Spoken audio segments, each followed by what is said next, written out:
우리 말씀 보도록 하겠습니다. 오늘 말씀은 사사기 6장 28절에서 40절 말씀인데 좀 긴 말씀이지만 우리 한 절씩 교독할 때 제가 먼저 읽습니다. 그 성읍 사람들이 아침에 일찍이 일어나 본즉 바알의 제단이 파괴되었으며 그 곁에 아사라가 찍혔고 새로 쌓은 제단 위에 그 둘째 수소를 드렸는지라. 서로 물어 이르되 이것이 누구의 소행인가 하고 그들이 캐어 물은 후에 이르되 요아스의 아들 기드온이 이를 행하였도다 하고 성읍 사람들이 요아스에게 이르되 네 아들을 끌어내라 그는 당연히 죽을지니 이는 바알의 제단을 파괴하고 그 곁에 아세라를 찍었음이니라 하니 요아스가 자기를 둘러싼 모든 자에게 이르되 너희가 바알을 위하여 다투느냐 너희가 바알을 구원하겠느냐 그를 위하여 다투는 자는 아침까지 죽임을 당하리라. 바알이 과연 신일진데 그의 제단을 파괴하였은즉 그가 자신을 위해 다툴 것이니라 하니라. 그날에 기드온을 여룻바알이라 불렀으니 이는 그가 바알의 제단을 파괴하였으므로 바알이 그와 더불어 다툴 것이라 함이었더라. 그때 미디안과 아말렉과 동방 사람들이 다 함께 모여 요단강을 건너와서 이스라엘 골짜기에 진을 친지라.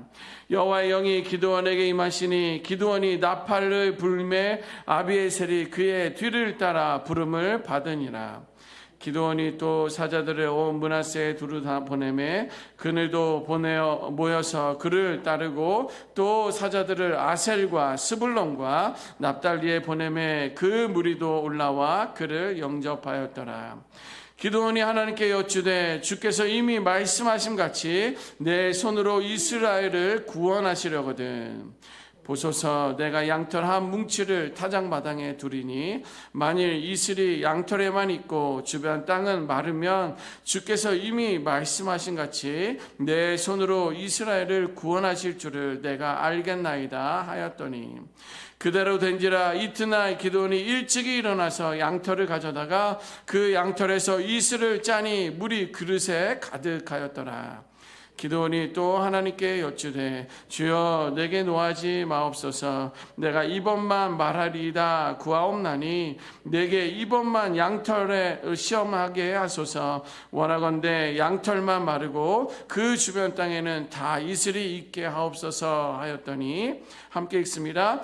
그 밤에 하나님이 그대로 행하시니 곧 양털만 마르고 그 주변 땅에는 다 이슬이 있었더라. 아멘. 자, 오늘 본문의 시작은요, 기드온이 이제 어제 바알의 제단을 이제 헐게 되었고, 아침이 되어서 보니까, 이제 뭐 아세라 목상은 찍히고, 바알 신상은 뒤집어지고, 이제 이러니까 이 지역 주민들이 이제 분노하기 시작했습니다. 범인을 추적하다가 결국에는 기드온이 그랬다는 것을 알게 되고요. 기드온의 아버지인 요아스를 찾아가서 이제 따집니다. 아들을 내놓아라. 아들이 이렇게 했다. 이제 아들을 죽여야 되겠다라고 이렇게 이야기하면서 오늘 본문이 시작이 됩니다. 여러분, 기드온은요 하나님의 명령에 하나님의 말씀에 순종을 하였습니다. 그 마음에는 여전히 두려움이 있음에도 불구하고 표적을 구하며 순종하며 나아갔습니다. 이제 어제 본문의 사사기 6장 27절은 이렇게 기록하고 있습니다. 이에 기드온이 종 10사람을 데리고 여호와께서 그에게 말씀하신 대로 행하되 그의 아버지의 가문과 그 성읍 사람들을 두려워함으로 이 일을 감히 낮에 행하지 못하고 밤에 행하니라. 아멘. 이 말씀이 무엇입니까? 기드온은요 하나님의 말씀의 명령에 순종하였습니다. 그런데 사람들의 시선과 반응이 두려웠던 거예요. 이제 우리도 그러잖아요. 뭔가 착한 일을 하고 뭔가 이렇게 선한 일을 하려고 보면 다른 사람들의 눈은 그냥 조용히 했으면 좋겠고 내 이름은 드러내지 않았으면 좋겠어서 그냥 몰래 이렇게 하려고 하는데 오늘 말씀에는요. 기드온은 정말 사람들이 무서워서 종 10사람을 데려다가 그 저녁에 밤에 불러다가 이제 그 하나님의 명령을 아세라 목상을 짓고 바알 신상을 넘어뜨리는 파괴하는 그런 일들을 했다라는 거예요. 그만큼 기드온의 믿음은요 아직 완전하지 않았습니다. 연약하고 흔들리는 모습이었어요. 그 하나님을 전적으로 순종하지 않았습니다. 왜냐하면 담대하게 낮에도 보는 사람이든, 왜냐하면 그것은 거짓 우상이었으니까 낮에 가서 담대하게 그렇게 했었어야만 할 수도 있었을 텐데, 그는 밤에 사람들 몰래 누구한지 모르게 하려고 그렇게 하나님의 명령에 순종하는 그런 모습을 보고 있습니다. 여전히 흔들리는 그런 모습이라는 거죠. 그런데 놀라운 것은요, 기드온이 가장 두려워했었던 그 사람들, 자신의 친족들, 이웃 사람들, 즉 자신의 아버지뿐만 아니라 성읍 사람들이 실제로 그렇게 반응했을 때 하나님은 기드온을 보호하셨다는 거예요. 그걸 하나님의 일하심을 보여주셨다는 것입니다. 아침이 되어 사람들이 바알과 아사라 목상이 무너진 것을 보고 분노하면서 기드온을 죽이려고 아버지 요아스를 찾아왔다고 하지 않습니까?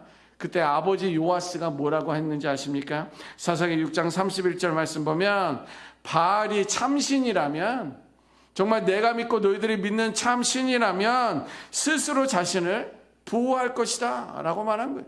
자신이 너가 바알을 위하여 다투겠느냐, 정말 그들이 아침까지 죽음을 당할 것이라는 거예요. 바알과 싸우게 되면 바알이 그를 죽일 것이다, 이렇게 이야기하는 거예요. 누구를 보호합니까? 누구를 대신해 변호합니까? 기드온을 대신해서 아버지조차도 변호하는 모습을 볼 수가 있습니다. 하나님은 기드온의 연약한 순종 위에도 역사하셨고 그를 보호하시고 그 환경을 뒤집은 것을 우리가 볼 수 있습니다. 기드온은 밤에 몰래 순종했지만 그 순종을 하나님은 결코 작게 보지 않으셨다라는 거예요. 하나님의 뜻을 이루는 시작점으로 이제 시작하셨다라는 것입니다. 그러나 기드온은 여전히 확신이 부족했어요. 그렇게 아버지도 나를 보호하고 대변해주고 하나님이 어떠한 일도 당하지 않도록 그를 보호하시고 함께 하셨음에도 불구하고 여전히 확신이 부족했던 기드온은요, 하나님께 표징을 구합니다. 두 번에 걸쳐서 양털 표징을 보여달라고 말을 합니다. 양털에만 물이 적시게 하시고, 또 그 다음날 봤더니 양털이 쫙 짤 정도로 양동이에 가득할 정도로 했다가 하나님 한 번만 더 표징을 보여주세요. 이번엔 땅이 다 적게 하시고 양철만 마르게 해주세요 라고 했더니 정말 그 양털에는 어떠한 물 한 방울도 묻지 않고 주변에만 촉촉히 적는 그런 표징을 정확하게 보여주지 않았습니까? 여러분, 우리에게도 믿음이 흔들릴 때가 있습니다. 신앙이 흔들릴 때가 있어요. 하나님의 뜻은 알지만 분명히 하나님이 뭘 원하시는지, 어떠한 것을 명령하셨는지 내가 알지만 현실의 벽이 너무 커 보이시는 거예요. 하나님, 이거 너무 큰 거 아닙니까? 하나님, 이것을 내가 할 수 있겠어요? 하나님, 보는 눈들이 많은데 이것을 어떻게, 이것이 가능합니까? 이렇게 기드온처럼 머뭇거릴 수 있다라는 거예요. 그래서 다시 묻는 거예요. 하나님, 정말 저를 보내시는 것이 맞습니까? 진짜예요? 이 길이 정말 주님이 원하시는 그러한 길입니까? 주의 뜻이에요? 몇 번이고 우리들의 마음이 흔들리며 물어볼 때가 있다라는 거예요. 그때 하나님은 침묵하지 아니하시고 우리에게 확신을 더해줍니다. 여러분, 확신을 더해줄 때마다 정말이에요. 지금입니까? 몇 번이고 그것을 피하려고 대처하는 그런 모습들이 저에게도 있었습니다. 정말 우습네요. 내 자신의 순종을 통해 하나님은 큰 믿음을 세워가기를 원하십니다. 기드온에게 그러하셨듯이 하나님은 우리의 두려움을 넘어서 일하시는 분이에요. 그 하나님을 볼 수 있으면 좋겠고요. 그 하나님을 정말 신뢰했으면 좋겠습니다. 여러분, 순종에는요, 반대와 위협이 따를 수 있습니다. 하나님은 기드온을 부르셨고 기드온에게 사명을 부여하셨습니다.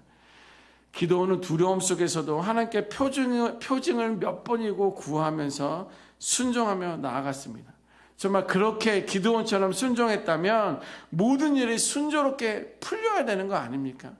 이렇게 어려운 어떤 그런 상황 속에서도 내 형편과 처지가 아님에도 불구하고 내가 정말 말씀에 의지하여서 순종했다면 그 순종의 결과와 과정들이 모두 순조롭게 풀려야 되는 거 아니냐는 거예요.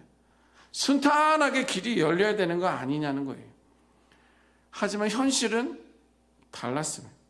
기도원의 순종 이후에 찾아온 것은요, 환영이 아니라 반대와 위협이 있었다는 거예요. 아버지의 지방과 성읍 사람들은 분노했고 기도원을 죽이려고 들었기 때문에 그래요. 여러분, 이것이 바로 진짜 순종의 자리입니다. 순종에는요, 축복만 따르는 것이 아니에요. 때로는 사람들의 반감이 일어나고요, 환경의 저항이 더 심할 수 있는 것이고요, 현실의 불이익이 나에게 닥칠 수 있다는 거예요. 그러나 중요한 것은요, 하나님의 부르심 앞에 타협하지 않는 거예요. 그리고 믿음으로 결단하며 그 길을 걸어가는 것입니다. 그때 하나님의 손에 의해 지켜질 것이고요, 사용될 줄 믿습니다. 기도원이 밤에라도 순종의 첫걸음을 내디뎠기 때문에 하나님은 그를 사용할 수 있었던 거예요. 여러분, 순종은 믿음의 결단입니다. 다시 한번, 순종이라는 것은 우리들의 믿음의 결단이며 때로는 희생을 요구하는 싸움이지만 그 싸움 가운데 하나님은 반드시 함께 하실 줄 믿습니다. 그 순종을 통해 하나님은 하나님의 뜻을 이루어 가신다라는 거예요. 그래서 그 순종의 시작으로부터 우리들의 믿음이 성장된다라는 거예요. 여러분들, 그런 욕심 있습니까? 내 믿음이 좀 자랐으면 좋겠다. 내 믿음이 성장했으면 좋겠다. 내 믿음이 성숙했으면 좋겠다. 이러한 욕심이 있습니까? 이러한 마음이 있습니까? 하나님의 부르심 앞에도 망설였고 여러 번 표징을 구하며 확인하고 또 확인했던, 하지만 그 중요한 것은요, 기도원에게는 멈추지 않았다라는 거예요. 제가 아까 말씀드리면서 웃었지만 저는 그 길을 피하고자 확신을 구하고 표징을 구하고 말씀을 구하며 그것이 때로는 며칠이 지나고 몇 주가 지나고 몇 년이 지나고 이러한 일들이 나에게 있었지만, 그러나 기도원은 멈추지 않았다라는 거예요. 그는 두려움 속에서도 하나님의 음성을 붙들었고 한 걸음씩 순종의 길로 나아갔다라는 거예요. 부족한 만큼, 연약한 만큼, 어리석은 만큼, 그럼에도 하나님을 향하여 조금씩 한 걸음씩 표징을 구하며 걸어 나갔다라는 거예요. 여러분, 믿음은 처음부터 완전하거나 흔들림 없이 견고하게 서서 나아가는 것, 그것이 믿음은 아닙니다. 불완전한 믿음이라도 하나님을 의지하며 순종할 때 우리들의 믿음은 자라가고 견고해지고 강해진다는 거예요. 기도원이 그랬습니다. 그는 두려움 속에서도 순종했던 사람이었고 그 한 걸음이 결국 이스라엘을 구원하는 하나님의 역사를 이루셨다라는 거예요. 여러분, 믿음이 부족하다고 주저하지 맙시다. 의심이 있다고 부끄러워하지 말자는 거예요. 중요한 건 그 자리에서 하나님의 말씀에 반응하는 것입니다. 하나님은 우리의 작은 순종을 사용하셔서 믿음에 성장하시기를, 성숙하기를 원하셔요. 기도원처럼 완전하지 않아도 두려움 속에 있어도 하나님의 음성에 응답하는 믿음의 걸음을 걸어갈 수 있는 우리 모두가 되시기를 주님의 이름으로 축원합니다. 우리는 그 걸음을 통해 하나님은 여러분들을 사용하실 것이고 믿음을 성장시키시고 하나님의 일하심을 경험하고 체험하며 영광 돌릴 줄 믿습니다. 아멘. 기도하겠습니다. 하나님,